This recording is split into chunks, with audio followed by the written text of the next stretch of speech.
বিচার করিস আল্লাহ। জাতীয় পার্টির মতন উন্নয়ন এই বাংলাদেশে কোনো সরকার করতে পারে নাই।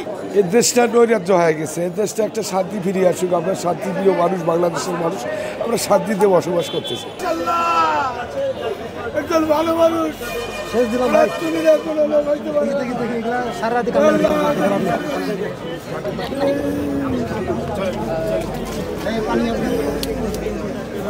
এর জবাব জাতীয় পার্টির নেতাকর্মীরা, আপনারা মিডিয়ার মাধ্যমে বলতেছি, একদিন বাংলাদেশের সাধারণ জনগণ ব্যালটের মাধ্যমে দিয়ে যাবে।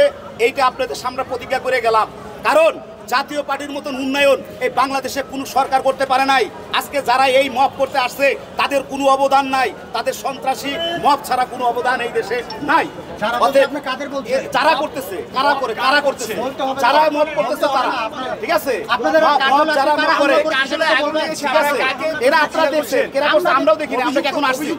আমরা এখন আসছি, এখন আমরা আসছি, আমরা সাধারণ কর্মী, আমরা পল্লী বন্ধুকে ভালোবাসি, জাতীয় পার্টিকে ভালোবাসি, আমাদের হৃদয়ে খরণ হয়েছে। আমরা এখন আসছি, আমরা পার্টি অফিসে কেবল আসছি, এইখানে থেকে আমাদের খারাপ লাগছে। কে করছে? এরশাদ সাহেব থাকা অবস্থায় কখনো আপনাদের কার্যালয় ভাঙচুর করা হয়নি, কিন্তু এখন হচ্ছে। তাহলে কি বর্তমান সময় কেন হবে এরশাদের? এখন হচ্ছে এই কারণে, কারণ আগামী সরকার যদি সুস্থভাবে নির্বাচন হয়, জাতীয় পার্টির একটা ভোট ব্যাংক আছে, জাতীয় পার্টি এককভাবে নির্বাচন করে বর্তমান জাতীয় পার্টির চেয়ারম্যান জিএম কাদের সাহেব প্রধানমন্ত্রী হবে। হইলে অনেক রাজনৈতিক দলের সেটা দেখা গেল তারা সহ্য করতে পারতেছে না, এই জন্য মব সৃষ্টি করে এই জাতীয় পার্টিকে হয়রানি করে জিএম কাদেরকে আজকে একটা চাপের মধ্যে রাখতেছে। আমরা অন্য অন্য দলগুলো যেগুলো বলছে যে আপনাদের দলটা এখন ইন্ডিয়া থেকে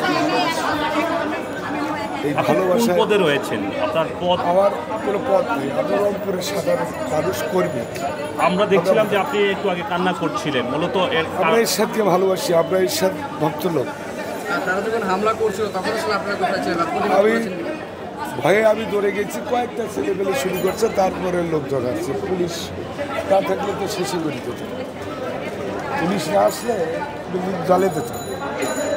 কারণ ওরা বিপিনুরের লোক, ওরা তো পোলাপান মানুষ।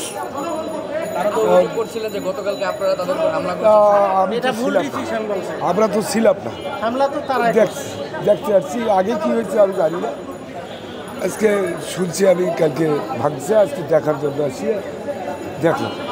এই দেশটা নৈরাজ্য হয়ে গেছে, এই দেশটা একটা শান্তি ফিরিয়ে আসুক। আমরা শান্তিপ্রিয় মানুষ, বাংলাদেশের মানুষ, আমরা শান্তিতে বসবাস করতেছি। আমরা এই ভাঙচুর, জ্বালাও পোড়াও, মানুষ খুন, চুরি ডাকাতি, এগুলো পছন্দ করি না।